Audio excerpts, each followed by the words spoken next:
Enemy cruiser sunk. Hello everyone, Fresh Potato, back with another video. And we are back in the Tier 5 British aircraft carrier, the HMS Ark Royal. Yes, the legendary Ark Royal.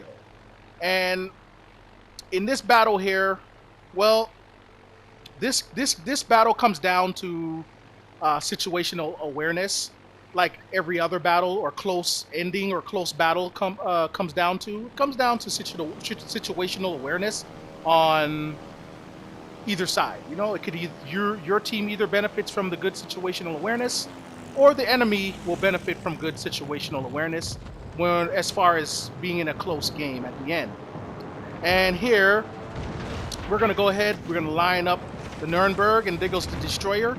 And I believe that some of the philosophy in World of Warships when it comes to playing CVs, aka aircraft carriers, when it comes to playing the CVs, constantly searching for destroyers can be detrimental, could be a problem when it comes to helping your teammates overall. So as an aircraft player, aircraft carrier player, you will have to, you know,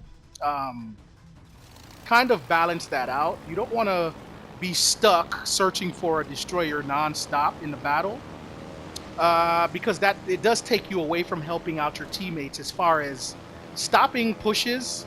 Because when the enemy pushes through, for example, a flank, when they push through the flank, it is hard for anyone to stop them, especially you as an aircraft carrier, and you can end up being removed because of that. You can end up being sunk because, well, you as the aircraft carrier chose to ignore helping your teammates on a flank because you're too busy searching for the destroyers. Okay, so you have to kind of balance that out, and I believe the philosophy here on World of Warships is that you are supposed to search for the destroyer nonstop, and I have said it before in the past. And you don't want to search for destroyers nonstop. You do have to, at some points, help your teammates out with other ships, with the cruisers and battleships, to kind of turn those ships around. Because in an aircraft carrier, you will notice that battleships and cruisers would sometimes rather sail broadside to your enemy ships, to your friendly ships at that, sorry, than to allow you to torp them. Okay? So going after battleships and cruisers is sometimes necessary before you can kill destroyers. Okay? It's sometimes necessary to ignore a destroyer and go after battleships and cruisers. Okay, when you are in a aircraft carrier, and that's what I'm doing here.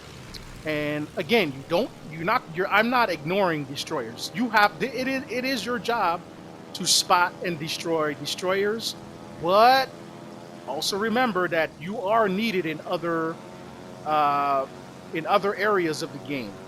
Okay, you can't just 100% search for destroyers, okay, and kill destroyers, because it does take you away from other aspects of the game. So here I'm sailing in the middle of the map because I want to see if there's anything I can affect or deter in the middle of the map. Then maybe sail into the flanks. But here on my mini map, I see that there is a cruiser that I'm coming up on, and I want to go after this cruiser. It is alone. Well, it seems like it's alone, so I don't have to worry about too much AA knocking out my planes. So I'm going to go after this London here and try to get a good decent fire on this London. And again, yes, there are two destroyers on still in the game, but I want to affect the game over here on this side for the meantime, and hope that my teammates can also do their parts, avoiding the destroyer or killing the destroyer as well.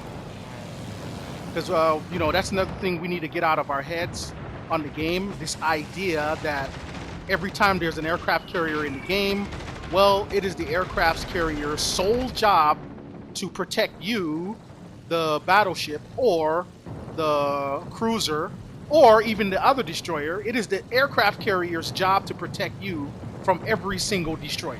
No. Yep, we need to erase that idea out of our brains, okay?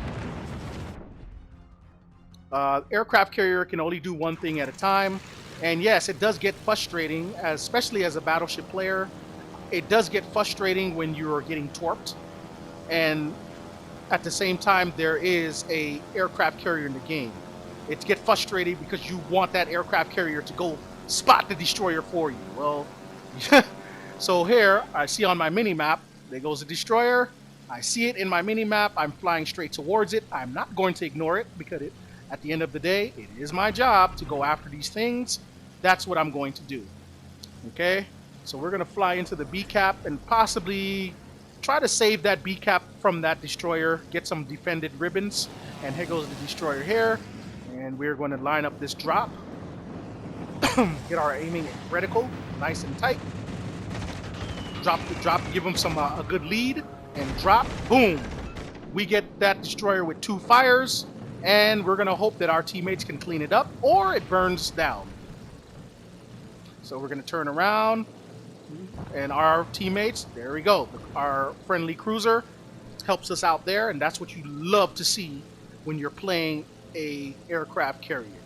Okay, you love to see your teammates help you out with those destroyers. So now I can go and affect the game in a different way. I'm going to go ahead and I believe I'm going to fly into the D-cap, see if there's anything going on here. I see the angry smoke, but it isn't from a destroyer. It's from the British cruiser London. So we're going to go ahead and we're going to go back and attack this London. Excuse me, like we were earlier. See if we can get some fires on it. Give them a good lead. Give them a good drop. And boom. We hit them with 8 shells. That's a pretty good, nasty drop there. But we didn't get any fires. So here we're going to turn back around. We got 2 planes left. Let's see. Maybe we can get a fire or possibly a kill before he can shoot one of our planes down. Try to line them up real nice. Got him in the reticle. Take the drop. This should be nice. And we do. We get him with the fire. And let's see if we get the kill. No, we don't. Oh, yes, we do. Very good. We burned down. We got our first kill of the game. And we are at 35,000 damage here in our Ark Royal. And the Ark Royal, well, what makes the Ark Royal overpowered is the carpet bombs. The bombs of Ark Royal is overpowered. I will agree. I'm not going to deny it. I'm not going to speak against it. It is overpowered. Yes, I use it, but I use it knowing that it is overpowered. The carpet bombs on the Ark Royal is basically an automatic fire sometimes. Sometimes automatic double fire. Okay? Permanent fires you can cause with the carpet bombs of the Ark Royal. It is overpowered. I've went against an Ark Royal and was very frustrated because that Ark Royal single-handedly burned me down to the ground, okay, or to the bottom of the ocean, okay, I guess you could say. And it does get frustrating when you are going against an Ark Royal down here at Tier 5, especially if you are in a Tier 4 ship. You have to go against an Ark Royal. Oh man, it's not fun, especially when you're targeted. So when you're in a game against an Ark Royal and you notice that the planes are constantly coming to you, turn around. Turn around and sail the other way, because that means you're getting too close to it. It's like an angry beehive. You're getting too close to the beehive, so the bees are coming after you. Okay? So turn around and sail the other way if you can. Don't continue to sail towards it. So here we get a nice drop on the California. California has some really powerful AA, so we need to be wary of that, because that California is shredding our planes.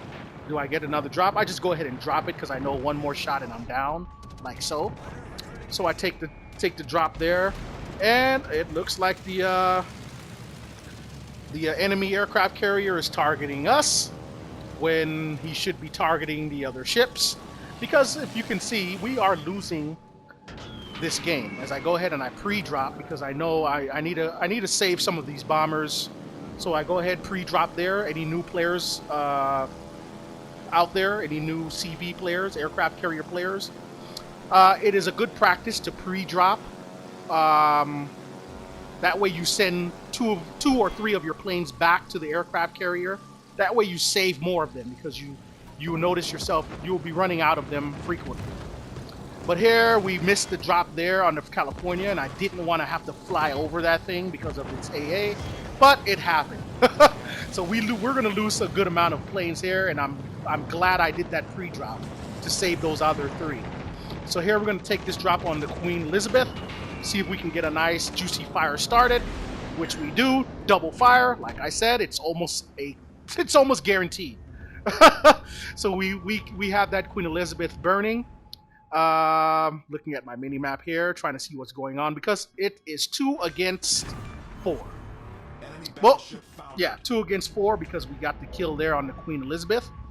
We are at 56,000 damage, and we pushed in closer. And again, aircraft carrier players, don't be afraid to push in closer. It saves me time when I'm flying, and I can get to the target quicker because we need to turn up the smoke here, turn up the fire. We need to get going. As I go ahead and I drop my my fighters because that enemy CV is targeting us, it seems like. But we need to go after this California, get some bombs on this California, and by us bombing this California, we are hurting its AA. When you drop bombs on ships, you are knocking out the AA as well. So this California AA should begin to weaken and not be, so quick to shred us. As we take another drop here, and we get the fire. Six of our bombs hit. We get the fire. Is it a permanent fire? It is going. No, he damage conned it, but we are at 72,000 damage. So we want to go after this California again with our bombers. We want to get a permanent fire on this California to get it burning because we need to take some of these guys out. And the California's AA going off again. And you notice it's not really shredding us because we are weakening the AA on this California. As we get another fire on the California, and that was a big hit, bringing us to 81,000 and ticking because of that fire, and that California's health will tick away. We get the kill, but at the same time, we are now the last hope. Okay? We still got that other destroyer in the game, which is right there, low on health, but this is now a survival game. We have less than a minute to survive. If we survive, we will get the solo warrior because we will survive against 3 other ships, and we are the last ones here. I think that's how the solo warrior work. I am not sure. All I know is that we need to survive. I'm trying to get this this destroyer here into some torpedoes, but that destroyer does a good job at turning out. We are in trouble because we are on this island. Here goes the torpedoes from that destroyer, but there's less than 20 seconds left. I don't think those torpedoes are going to hit us in the next 10 seconds. I don't think they will. The enemy is running out of time. Here goes the bombs from the aircraft carrier, and no. We get the win, and we get one of the hardest medals to get in World of Warships Legends, the Solo Warrior Medal. And we did this in the Ark Royal, which is a pretty impressive thing to do. We ended up with 83,000 damage, and that's how much damage you're going to usually get in an aircraft carrier. It's pretty rare when you do get over 100,000 nowadays. We finished top of the leaderboard in XP in our aircraft carrier with 2230. Again, we got our 3 kills, and we ended up with our medal, and we are a solo warrior. Thanks for watching. Enemy cruiser sunk.